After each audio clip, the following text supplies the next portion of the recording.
दादा आज तो रिपोल हो रहा है हाँ। कोलकाता में। हाँ। इतना साल आप लोग बहुत सालों से बहुत वोट देखे हैं। हाँ। आज कैसा महसूस हो रहा है? बचपन जैसे था अभी ऐसे ही लग रहा बचपन का तरफ। हाँ अभी बहुत अच्छा है। डर का माहौल? नहीं अभी डर का नहीं। 15 साल पहले डर था लेकिन अभी डर नहीं है। तब वोट दे पाते थे? हाँ नहीं 15 साल पहले वोट नहीं दे सकता था। यहाँ आने ही नहीं देता है, वहाँ से लूट देता है।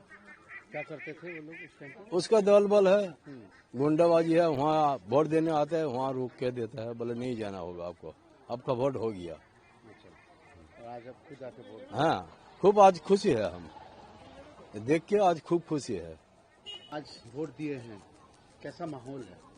ठीक अच्छा है, झमेला नहीं होता है इधर, अच्छा से वोट होता है इधर। पहले माहौल कैसा था? अच्छा था, शांतिपूर्ण से वोट हो रहा है। पुलिस है, जवान है? है।